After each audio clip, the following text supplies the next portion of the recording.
저는 30년 동안 어르신들의 건강한 습관을 위해 진료하며 연구해 온 한의사 김수정입니다. 여러분, 혹시 어젯밤도 뒤척이다 겨우 잠드셨나요? 새벽마다 눈이 떠지고 아침엔 머리가 무겁다면 오늘 영상이 꼭 필요합니다. 사실 이런 피곤한 악순환, 나만의 문제가 아니라 많은 분들이 겪고 있는 현실입니다.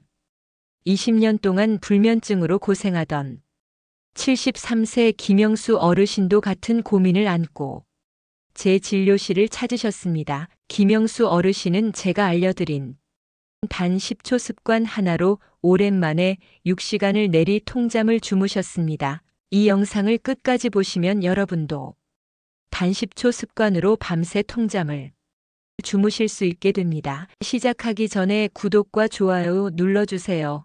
여러분의 작은 클릭 하나가 오늘도 잠 못 이루는 다른 분들께 큰 힘이 됩니다. 사실 불면증은 나이가 들수록 흔히 겪는 문제입니다. 하지만 단순히 나이 탓만은 아닙니다. 60세 이후에는 뇌 속의 생체 시계가 약해져 밤과 낮의 구분이 흐려지고 수면 호르몬인 멜라토닌 분비량도 절반 이하로 떨어집니다. 여기에 수면 무호흡증이나 뒤척임이 더해지면 깊은 잠에 들기가 훨씬 어려워지죠. 이제부터 실제 의학 연구와 임상 경험을 바탕으로 한 방법을 하나하나 알려드리겠습니다. 첫 번째 해결책은 발끝 스트레칭입니다. 단순하지만 생체 시계가 흔들리면서 새벽에 자주 깨는 분들께 큰 도움이 됩니다. 75세 박영희 어르신은 낮에는 경로당 활동도 하고 친구들과도 잘 지내셨습니다. 하지만 밤만 되면 꼭 새벽 2, 3시에 눈이 떠지고 다시는 잠을 이루지 못하셨습니다. 낮에는 꾸벅꾸벅 졸고 밤에는 눈이 말똥말똥해지는 악순환이 반복된 겁니다. 검사해보니 원인은 뇌 속 생체 시계의 노화였습니다. 나이가 들면 낮과 밤의 구분이 희미해지고 새벽에 자주 깨게 됩니다. 멜라토닌 분비량이 60세 이후 절반 이하로 감소하고 빛에 대한 민감도도 떨어져서 낮과 밤의 구분이 희미해집니다. 그 결과 밤에는 잠이 오지 않고 낮에는 졸리는 수면 각성 리듬 장애가 나타나게 됩니다. 저는 박영희 어르신께 아주 간단한 방법 하나를 알려드렸습니다. 바로 발끝 스트레칭 10초입니다. 잠자리에 들기 전 발끝을 쭉 뻗고 10초간 당겼다 풀어주는 동작인데요. 이 짧은 습관만으로 다리 근육과 혈관이 이완되면서 뇌로 전달되는 긴장 신호가 차단됩니다. 그 결과 뇌가 이제 편안히 자도 된다는 신호를 받아들이게 됩니다. 발끝을 당겼다 놓는 동작은 부교감신경을 자극하여 심박수를 낮추고 혈압을 안정시킵니다. 즉, 단순한 발 운동이지만 뇌파를 깊은 수면 쪽으로 전환시키는 기전이 있다는 겁니다. 실제로 일본 도쿄 의과대학에서 진행된 연구에서는 수면 전 10분간 간단한 스트레칭을 한 그룹이 그렇지 않은 그룹보다 평균 40분 이상 깊은 잠의 비율이 늘어났다는 결과가 발표된 바 있습니다. 특히 65세 이상 노인층에서는 효과가 더 크게 나타났습니다. 한 달 뒤 다시 뵌 박영희 어르신은 이렇게 말씀하셨습니다. 새벽에 깨는 횟수가 절반으로 줄었어요. 이제는 밤이 덜 두렵습니다. 불면증은 생체 시계와 리듬의 문제에서 시작되지만 해결은 의외로 이렇게 단순한 습관 하나로도 가능하다는 사실을 꼭 기억하셔야 합니다. 국내 건강보험심사평가원 통계에 따르면 65세 이상 인구의 약 34%가 새벽 각성을 주요 불면 원인으로 호소합니다.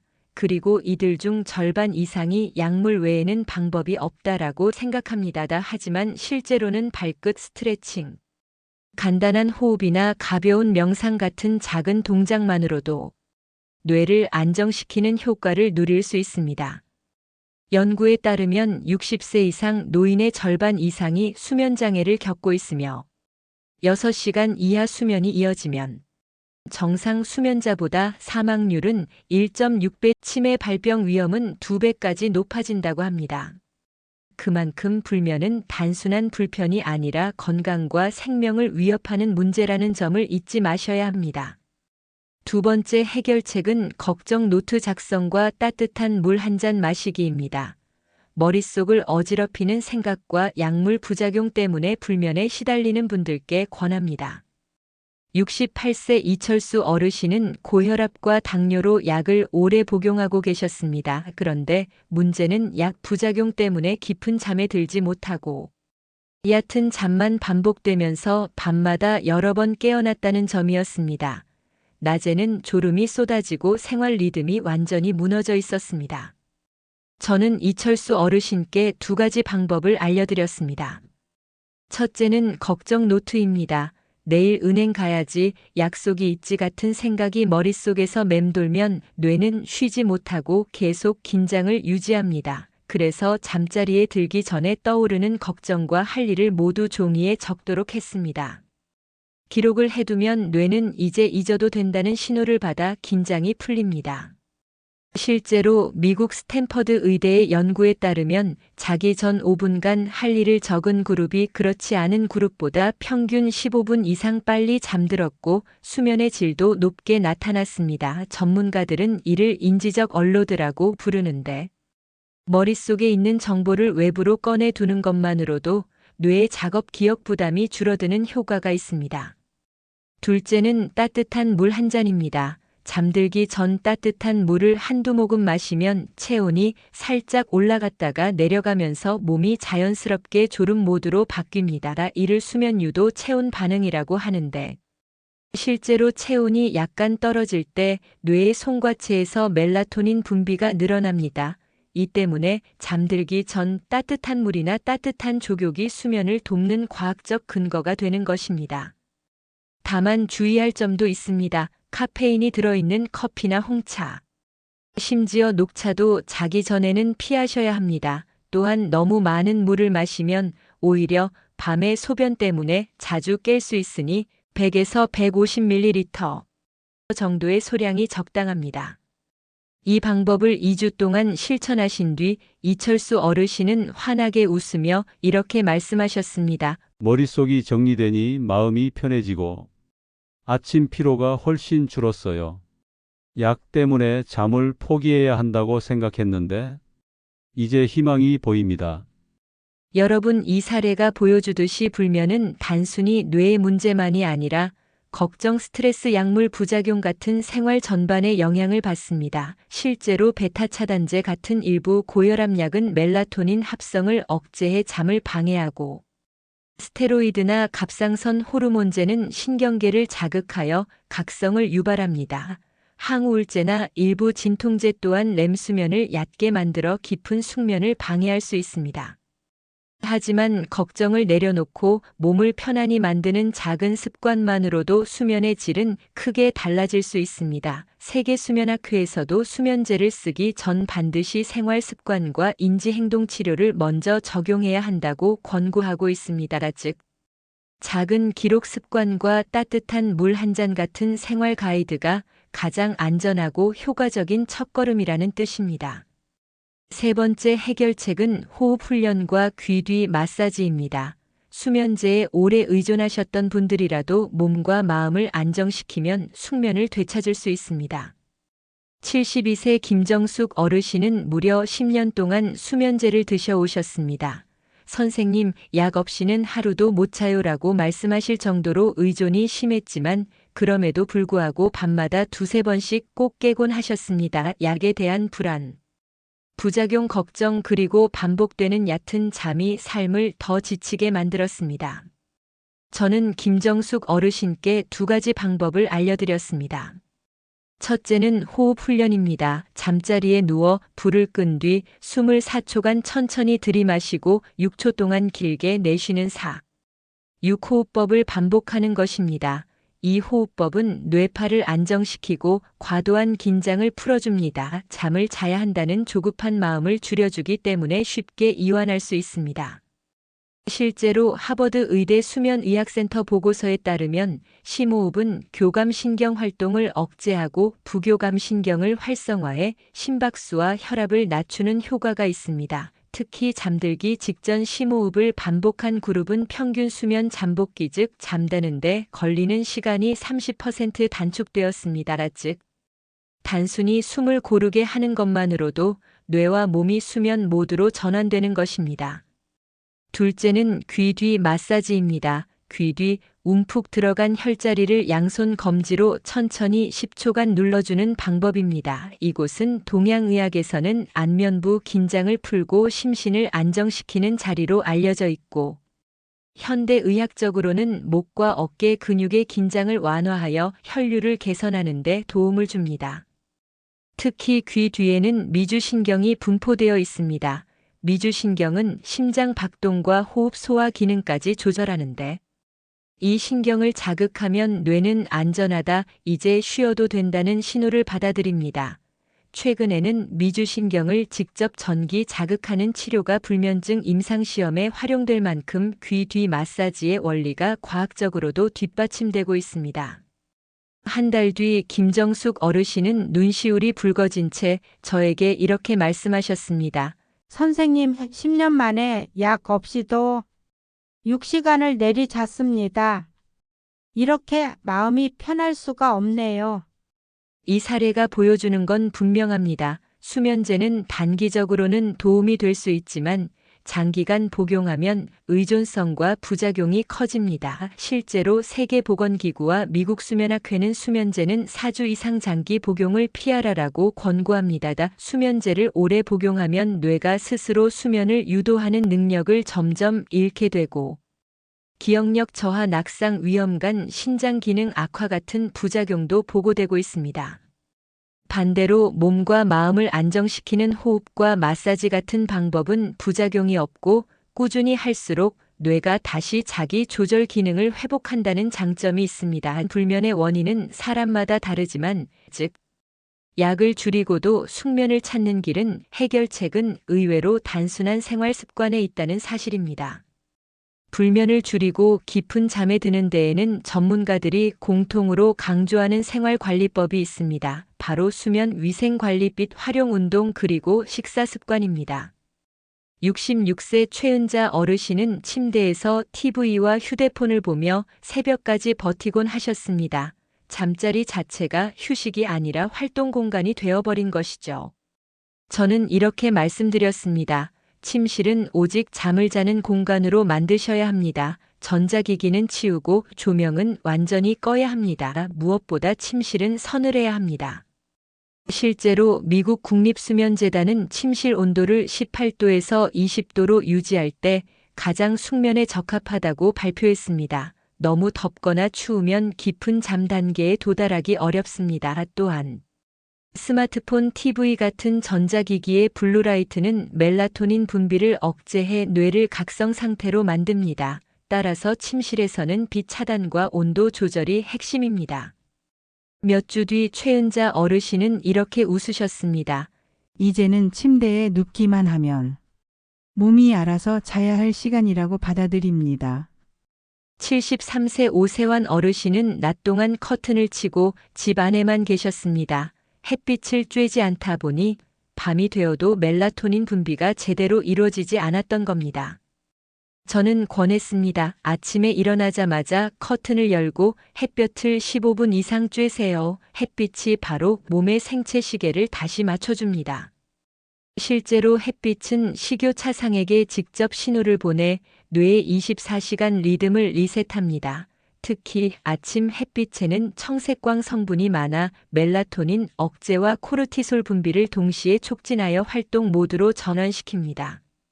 세계보건기구는 하루 최소 30분 이상 햇빛 노출을 권장하고 있으며 이는 불면 예방뿐 아니라 우울증 개선에도 큰 효과가 있습니다.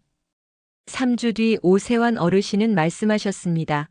밤 10시만 되면 자연스럽게 졸음이 와요. 억지로 참을 수가 없어요. 69세 김동수 어르신은 무릎 통증 때문에 운동을 거의 포기하고 계셨습니다. 하지만 움직이지 않으니 밤에는 더 잠이 안 오고 낮에는 기운이 없어지는 악순환이 이어졌습니다. 저는 제안했습니다. 저녁 식사 후에 20분만 천천히 걸어보세요. 무리한 운동이 아니라 가볍게 땀이 나는 정도면 충분합니다. 운동은 체온을 올렸다가 다시 내리면서 깊은 수면을 유도합니다. 특히 저녁 시간에 가벼운 유산소 운동은 심부 체온을 낮추고 수면을 유도하는 아데노신을 증가시킵니다. 하버드 의대 연구에 따르면 주 5회 걷기 운동을 한 그룹은 그렇지 않은 그룹보다 깊은 수면 단계가 30% 이상 늘어났습니다. 한 달 뒤 김동수 어르신은 이렇게 말씀하셨습니다. 무릎도 오히려 덜 아프고 밤에는 깊은 잠이 와요. 낮에도 활력이 생겨서 하루가 다릅니다. 71세 윤말순 어르신은 저녁 9시가 넘어 과식하곤 하셨습니다. 배가 부르니 눕자마자 속이 불편해지고 자주 뒤척이셨습니다. 저는 말씀드렸습니다. 저녁은 가능하면 7시 이전에 드세요.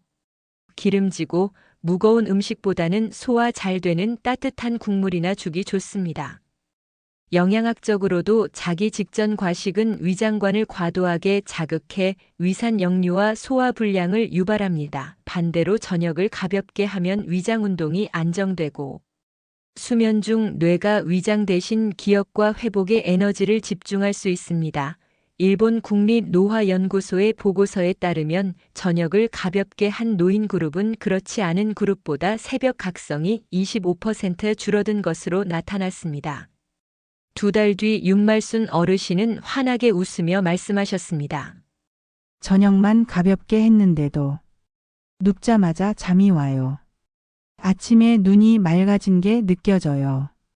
정리해보면 이렇습니다. 침실은 서늘하고 조용해야 합니다. 아침 햇빛은 최고의 수면제입니다. 저녁의 가벼운 운동은 숙면의 보약입니다. 저녁 식사는 가볍고 일찍 끝내야 합니다. 이 4가지만 지켜도 뇌와 몸의 생체 리듬이 안정되면서 자연스럽게 깊은 잠으로 이어질 수 있습니다. 여기에 추가로 전문가들이 강조하는 팁이 있습니다. 낮에 20분 이내의 짧은 낮잠은 도움이 되지만 오후 늦게 1시간 이상 자는 것은 밤잠을 방해합니다. 카페인은 오전까지만, 저녁 이후에는 가급적 피해야 합니다. 자기 전 알코올은 일시적으로 졸리게 할 수 있지만 새벽 각성을 유발해 오히려 숙면을 방해합니다. 이제부터는 이 습관들을 꾸준히 유지할 수 있는 실천 가이드를 알려드리겠습니다. 여러분, 지금까지 3분의 사례를 보셨습니다. 박영애님은 발끝 스트레칭으로 새벽 각성을 줄였고, 이철수님은 걱정 노트와 따뜻한 물로 아침 피로를 덜었으며, 김정숙님은 호흡 훈련과 귀 뒤 마사지로 10년 만에 수면제를 끊으셨습니다. 사람마다 불면의 원인은 달랐지만 공통된 해답은 작은 생활 습관이었습니다. 핵심은 꾸준함입니다. 하루 이틀로는 큰 변화가 없지만 2주 이상 반복하면 뇌와 몸이 다시 학습합니다. 이제 누우면 잔다는 신호가 회복되면 숙면은 다시 여러분의 것이 됩니다. 불면은 단순히 밤잠의 문제가 아닙니다. 치매, 우울증, 심장 질환까지 이어질 수 있는 위험 요인입니다. 실제로 미국 국립보건원 연구에 따르면 하루 6시간 이하로 자는 노인은 치매 발병 위험이 2배 높았습니다. 반대로 숙면은 최고의 보약입니다. 깊은 잠은 뇌 속 노폐물을 씻어내 기억을 지키고 면역력까지 강화합니다. 독일 연구에서도 7시간 이상 잠을 잔 사람은 독감 백신 항체 형성이 불면군보다 2배 높았습니다. 정리해 보겠습니다. 침실은 서늘하고 조용하게, 아침엔 햇빛 쬐고 저녁엔 가볍게 움직이며, 식사는 일찍 가볍게 발끝 스트레칭, 걱정 노트, 호흡 훈련 같은 작은 습관을 꾸준히 이어가면 됩니다. 세계 수면학회가 강조하는 것도 결국 꾸준함입니다. 매일 같은 시간에 자고 같은 시간에 일어나는 것. 이 단순한 규칙이 뇌의 생체 시계를 다시 건강하게 만드는 첫걸음입니다. 여러분, 오늘부터 단 10초라도 작은 실천을 시작해 보세요. 그 변화가 쌓여 여러분의 인생 전체를 바꿔줄 수 있습니다. 아직 좋아요와 구독을 안 누르셨다면 지금 눌러주세요. 불면으로 고생하는 가족이나 친구분들께 공유해 주시면 누군가의 삶을 바꿀 수 있습니다. 그리고 댓글에 오늘부터 시작합니다 라고 적어주시면 스스로에게는 약속이 되고 다른 분들께는 큰 힘이 됩니다. 숙면은 선택이 아니라 삶의 질과 건강을 지키는 필수 조건입니다. 여러분의 밤이 평안하고 아침이 다시 희망으로 시작되기를 진심으로 바랍니다.